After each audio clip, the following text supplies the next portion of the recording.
So today I'd like to talk about predicting and preventing myeloproliferative neoplasm stem cell initiation and telomerase dysfunction. I've got my disclosures there. I'm the director of the Stanford Stem Cell Institute here at UC San Diego. So when we think about myeloproliferative neoplasms, a lot of patients say, but how did this get started? Is it going to progress? Is that inevitable? Is there a chance it could even regress? Could we reverse MPNs? So we wrote this paper, Derek Rossi, who, as you know, is the founder of Moderna, Irv Weissman and I, way back in 2008, on stem cells and the pathways to aging and cancer. And what we found in reviewing a lot of other people's work, and of course our own work, is that the mutations that start the myeloproliferative neoplasms aren't enough to get to leukemia. So you can have the JAK2 mutation, but that's not going to get you leukemia. That will expand a myeloid cell population, either platelets, as in the case of essential thrombocythemia, red blood cells, as in the case of polycythemia. And then obviously with myelofibrosis, we get more white cells and scarring of the bone marrow, and either PD or ET can progress to myelofibrosis. The concern is they can all progress to acute myeloid leukemia, and that's probably the biggest worry in my clinic, with patients saying, wait a minute, how do you know that I'm not going to be the one that progresses, and can you predict in any way whether I'm on the path to that? What we see when people are starting to progress is that their stem cells start to acquire other mutations in apoptotic family members, so they evade apoptosis, that's BCL2 overexpression, they lose tumor suppression, and then what I'll talk about a little bit today is longevity assurance. The cells live longer, these MPN stem cells, because they activate telomerase reverse transcriptase. So Elizabeth Blackburn discovered telomerase. The enzyme telomerase reverse transcriptase is what keeps the caps on the ends of our chromosomes and prevents our stem cells from aging too quickly. But when it's activated too often, that can actually lead to cancer. The other thing that happens with this expanded stem cell population is the stem cells can evade innate immune responses and adaptive immune responses in the host, and ultimately they give rise to an expanded progenitor population. These are the daughter cells of stem cells that then gain the capacity to clone themselves, or in other words, self-renew. And unlike normal stem cells, they just can't shut this property off. So I'll talk about three things: APOBEC, Adar, and telomerase, and explain the connection between the three. So Anne remembers when we first started the screening for the JAK2 mutation way back in 2006. We found that the JAK2 mutation that had been discovered by 4 groups occurs at the level of the hematopoietic stem cell. And just like we heard consternation about doing next generation sequencing on patients, at that time people said, oh, why would we test for the JAK2 mutation? We don't have anything to do about it. But once you have a test and you know what the targets are, then you can get busy trying to make new therapies. So we made fedratinib, which is a JAK2 inhibitor that seemed to block hematopoietic stem cells that had the JAK2 mutation from proliferating in vitro and in vivo in these humanized mouse models. We developed a drug together with a local company called Targogen that helped Teresa, my patient.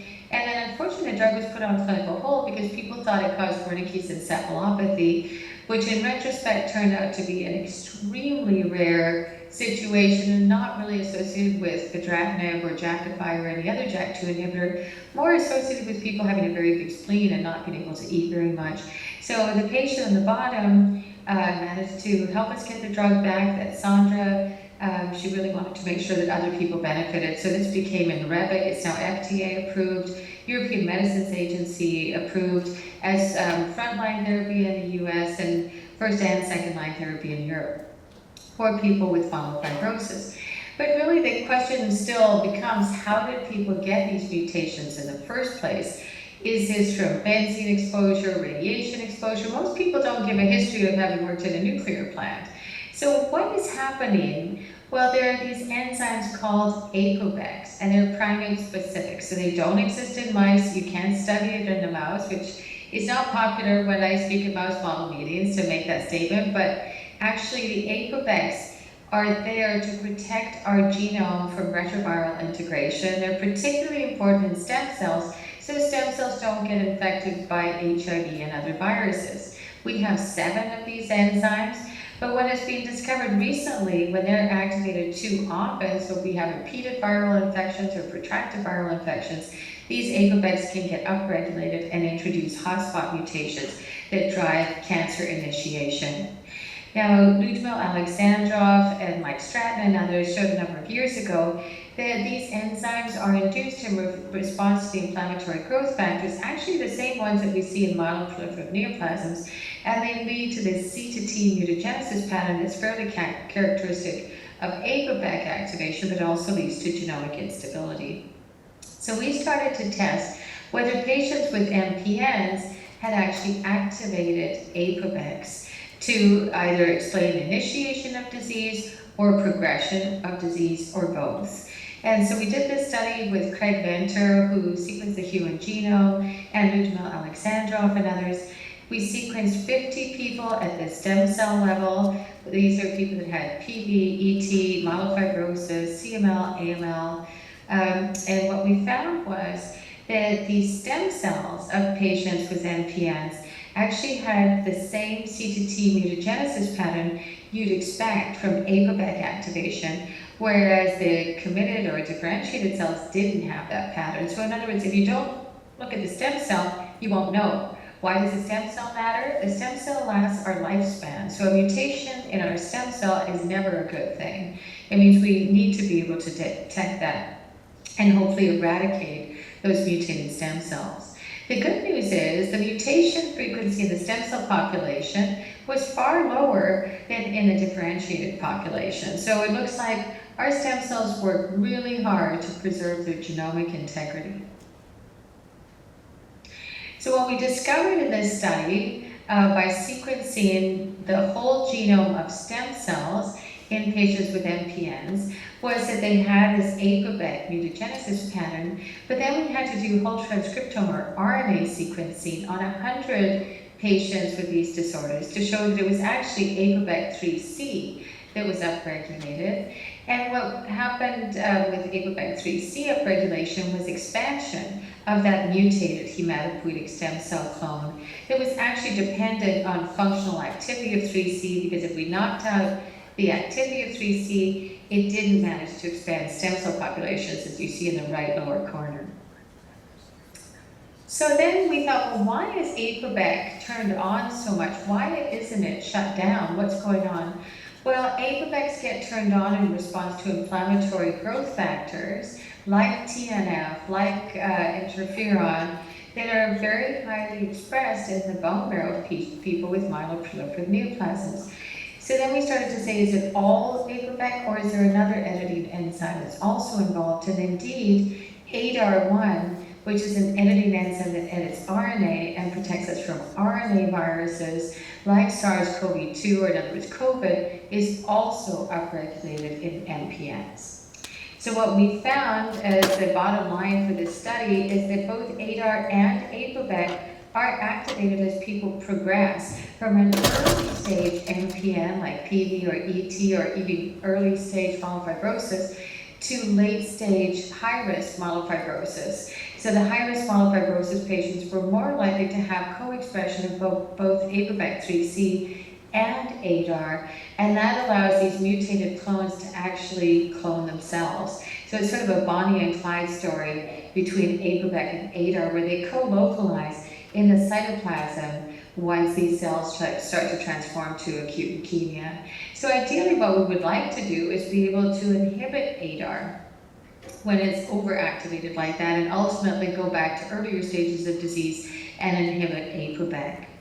What we find with ADAR activation is there's a characteristic pattern of editing that completely distinguishes young in age normal stem progenitor cells from their MPN counterparts. So this is a very good biomarker for MPNs, but also the editing is more frequent as people progress to higher stages of disease.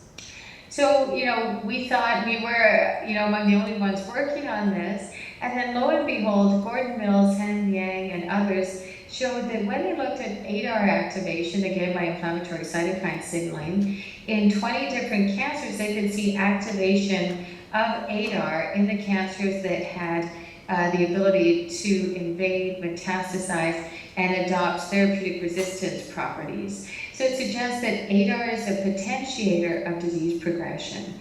We showed that in CML, we showed that also subsequently in myeloproliferative neoplasms like myelofibrosis. But the good news is we showed we could dial down the activity of Adar by blocking STAT3 activation of Adar using either fedratinib or, in the case of CML, dasatinib, also known as Splicing. So we showed we could do this with fedratinib, that drug that's now called Inrebic. We could also decrease Adar activity with ruxolitinib, the other JAK2 inhibitor, not quite as potent, but still pretty good.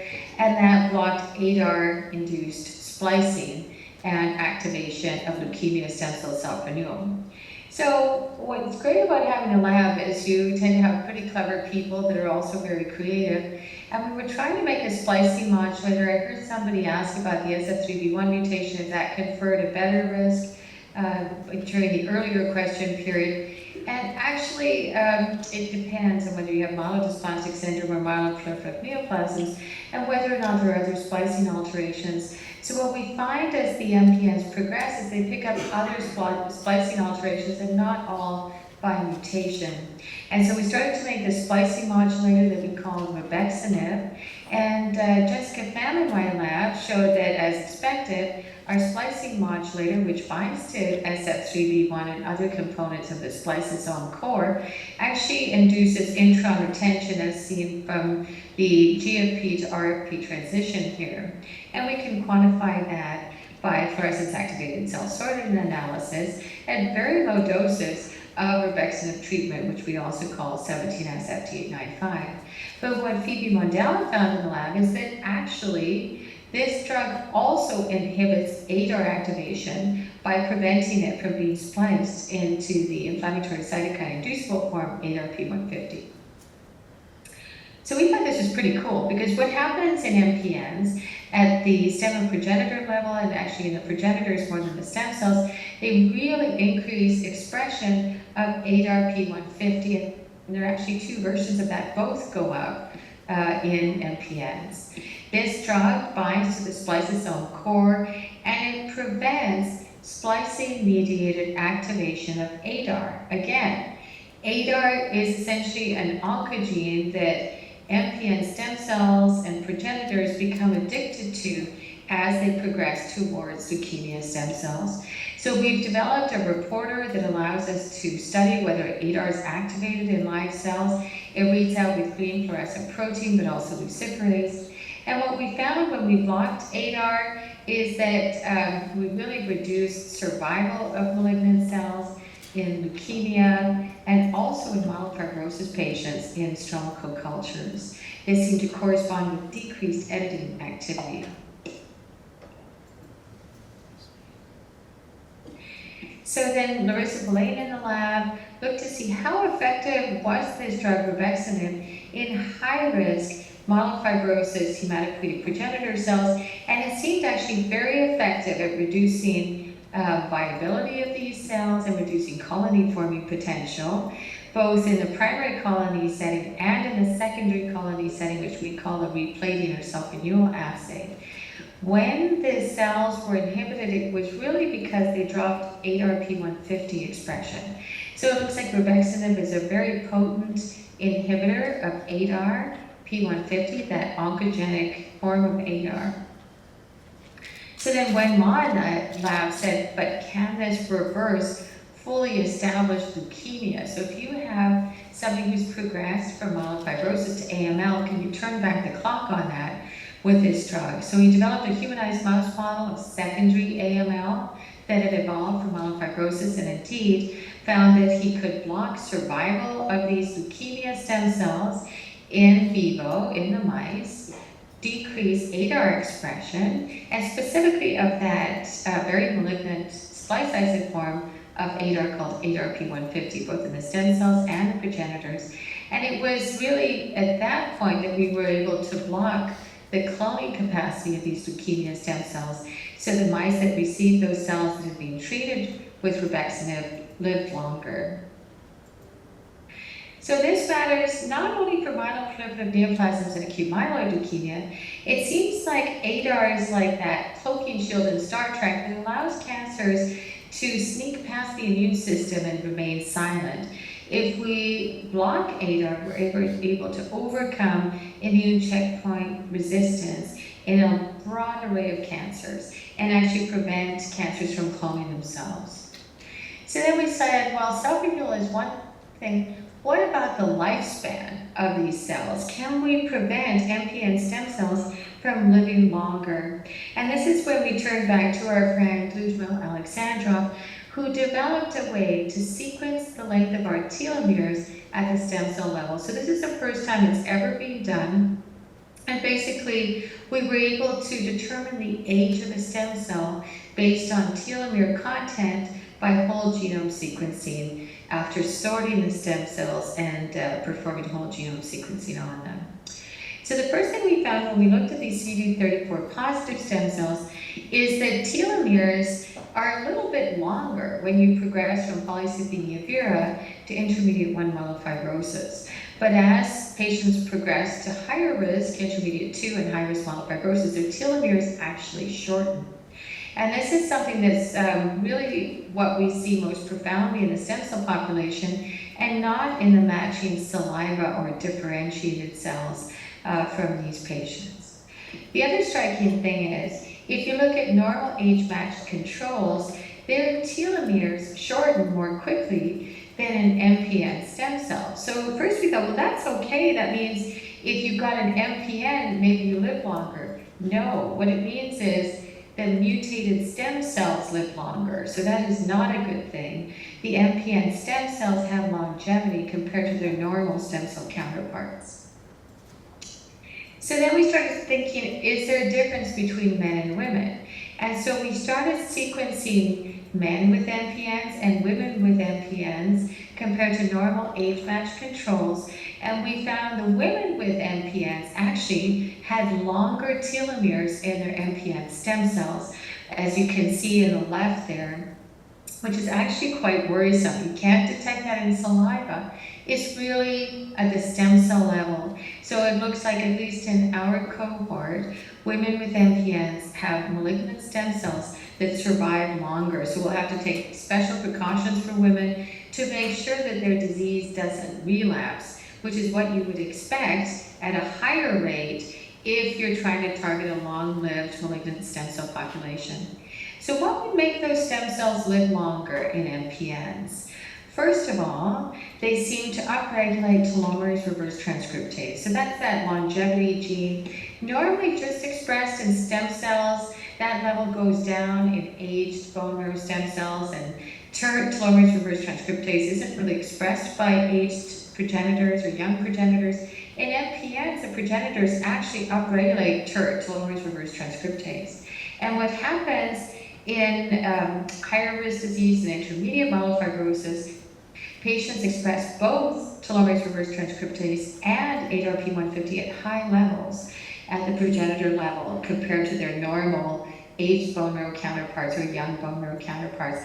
So there's co-expression of the longevity gene TERT and the cloning gene ADAR-P150. So that's a double whammy. So then we wondered, could we block this activity? I mentioned that Adar can be inhibited with rubexinib or fedratinib, but could we block that malignant telomerase activity? So we started testing imetelstat together with Geron in this assay compared to the mismatched control, and we found that yes, we could block survival of these MPN progenitors and also, interestingly, decrease ADAR expression and activity in our stromal co-culture system. So this tended to work the best in the patient samples, high-risk myelofibrosis, that had the highest ADAR activity, and seemed to work very well in myelofibrosis. So before people even get leukemia, that seems to be the place for imetelstat to have this activity. When Ma found in a humanized mouse model that we developed, to look at myelofibrosis, and you see this in the mismatch control. There's that scarring, reticulin positive scarring that you see in the bone marrow. After a metelstat treatment, you see disappearance of the scarring, which actually correlates very, very nicely with what's been seen in clinical trials over the long term. So you decrease longevity of the MPN stem cell clone by using a metelstat. And ultimately what we found in humanized mouse models is that even when we were using leukemia stem cells, we decreased survival of the leukemia stem cells and enhanced survival of the transplanted mice. And that tended to happen at doses that also reduced telomerase and Adar activity. So ultimately what we want to do in MPNs is predict and prevent progression, ultimately even stop initiation if we can block APOBEC. But Adar as a potentiator of progression is something that we think we can inhibit now, and that's with fedratinib, in some cases ruxolitinib, which is a little less potent but may be effective, with rubexinib, the splicing modulator that prevents Adar-mediated activation by splicing, and then ultimately with the metelstat to prevent leukemia stem cell longevity. So we're really trying to turn back the clock to get leukemia stem cells and pre-leukemia stem cells and MPNs to get back to their aged hematopoietic stem cell normal status. So I'd like to thank the MPN Research Advocacy Group, MPN Research Foundation, NCI, NIDDK, CERN, which is the California Institute for Regenerative Medicine, and more recently NASA, helping to fund this work, the very dedicated people in my lab, and assistant professors who have helped with this work, as well as the many foundations, particularly the Sanford Stem Cell Institute, as we call it now, and our collaborators at NASA and our implementation partners for the new experiments we're doing, where we're sending stem cells into space to see if they develop the same mutations in a stressful environment. Blast off. Can you hear me, Catriona? Oh, sorry. That's the launch of tumor organoids into space and leukemia cells into space to see if they activate Adar in that uniquely stressful environment that tends to induce the same inflammatory growth factors that we get in MPNs. So I'm really pleased to be able to share our recent work with you. I know that was quite a quick run through the work, but I wanted to see if there are any questions. We learned, Kat, that we can't do questions because because the audience isn't hooked up, but I've asked them to prepare their questions and we will send them your way. Is that okay? That sounds fantastic. I just wanted to show you our newest data and that we can reverse this malignant longevity. It's fantastic news. I mean, there's so much, the work that comes out of your lab is amazing. With your support. Oh, thanks. We really, really appreciate it. You always put patients first, and I think we've got some very good therapies. We still need to make new ones, but I think this is the place to talk about that. So thank you so much. Thank you, and I will be in touch very soon. Okay. Thanks for your time.